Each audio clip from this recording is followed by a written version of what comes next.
اسرائیل بنے گا حدیث میں خبریں یہ سارے مسلمان ممالک تمہارے ہاتھ سے نکل جائیں گے مسلمانوں، یہ عراق اور اردن اور یہ اور وہ، یہاں تک کہ ترکی، سعودی عرب کا بھی شمالی حصہ نکل جائے گا۔ البتہ مدینے کا جو ان کا پروگرام ہے اس کو اللہ نہیں پورا ہونے دے گا، مدینے میں داخلے کی ان کو اجازت نہیں ملے گی۔ بہرحال یہ سارا کچھ ہونے والا ہے۔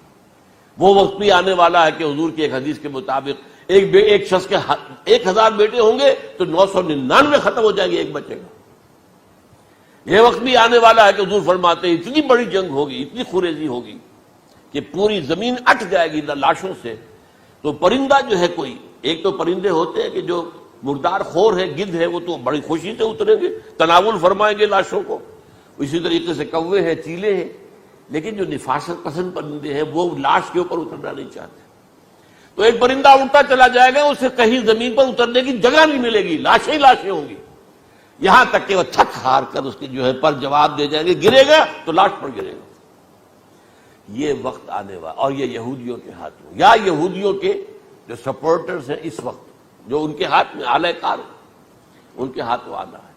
میرے نزدیک اس کام کے لیے اس ملعون قوم کو، کہ جو حضرت عیسیٰ کے زمانے سے ملعون ہو چکی ہے، اس کو باقی رکھا گیا ہے، اسے یہ موقع دیا گیا ہے۔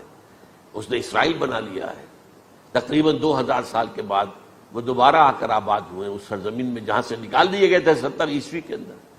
یہ سارا کچھ کیوں ہو رہا ہے؟ ان کا یہ استثناء کیوں کیا گیا؟ یہ بڑی تلخ بات ہے، یہ یاد کر لیجیے، کیونکہ یا تو قوم اسی وقت ہلاک کر دی جاتی، جیسا کہ ہوا قوم نوح، قوم ہود، قوم عاد، قوم ثمود، قوم شعیب، یہ ہوا کہ نہیں ہوا؟ اور صدوم اور عمورہ کی بستیاں جہاں حضرت لوط بھیجے گئے، اور آل فرعون جو ہلاک کیے گئے، یا تو پوری قوم ہلاک کی جاتی؟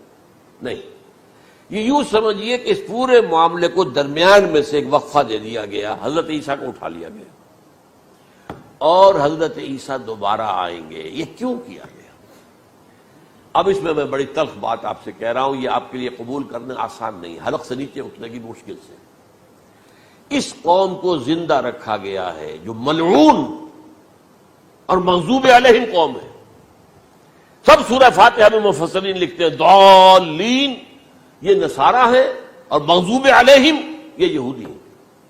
اور قرآن کہتا ہے لعن الذین کفروا من اہل الکتاب علی لسان داؤد وعیسی ابن مریم، لعنت کی گئی ایک ملعون اور مغضوب قوم کے ہاتھوں آخری امت محمد، اور اس کا بھی بہترین حصہ، اس پر عذاب ان کے ہاتھوں آئے گا۔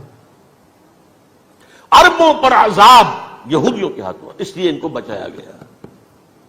یہ میں نے کئی دفعہ واقعہ سنایا، مولانا اسلائی صاحب بتایا کرتے تھے، کیونکہ وہ راجپوت تھے، یو پی کے راجپوت، مشرقی حصے کے، کہ ہمارے ہاں کوئی نوجوان اگر کوئی بڑی گری ہوئی حرکت کرتا تھا تو اس کے سر پر چمار کے ذریعے، چمار کے ہاتھوں جوتا لگوایا جاتا تھا۔ اگر راجپوت کے سر پر راجپوت کا جوتا گرا تو چلو تکلیف تو ہوئی، لیکن یہ کہ راجپوت کا جوتا گرا ہے نا، پڑا ہے، لیکن راجپوت کے سر پر چمار کا جوتا، جس کو آپ انگریزی میں کہتے ہیں to add insult to injury, تو تکلیف بھی ہے جوتا کھانے کی، اور انسلٹ ہے کہ ایک چمار مار رہا۔ یہ امت سب سے خیر امت ہے، کنتم خیر امت اخرجت للناس۔ اس کے لیے عذاب بھی بدترین آئے گا، اور کن پر آئے گا؟ اس امت کا جو اصل نیوکلیس ہے عرب، جس کے بارے میں حضور کی حدیث موجود ہے ویل للعرب، عرب کے لیے بہت بڑی ہلاکت ہے۔ اور آج ہماری نظر میں آ رہا ہے وہ ملعون اور مغضوب علیہم قوم، ان کے سینے کے اندر خنجر کی طرح بھونکی گئی ہے، اور 30 کروڑ کے قریب عرب بے حمیتی، بے غیرتی، بزدلی، کمزوری، ذلت، مسکنت کی مثال بنے ہوئے۔ کوئی بول سکتا ہے اس اسرائیل کے خلاف؟ کوئی بول سکتا ہے؟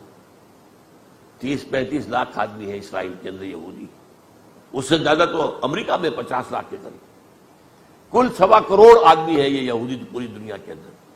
لیکن دیکھیے جو چاہتا کرتا ہے، جب چاہا اس نے عراق کے ایٹمک انسٹالیشن کو تباہ کر دیا، اور سعودی عرب کی فضا میں اس کو فیول کیا ہے انہوں نے، دوبارہ ری فیولنگ جو ہوئی ہے ان کے جہازوں کی، وہ سعودی عرب کی فضا میں ہوئی۔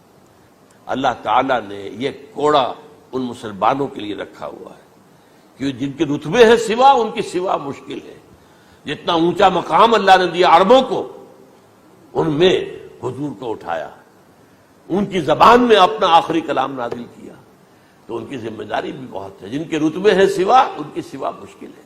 یہ ہے میرے نزدیک، واللہ اعلم.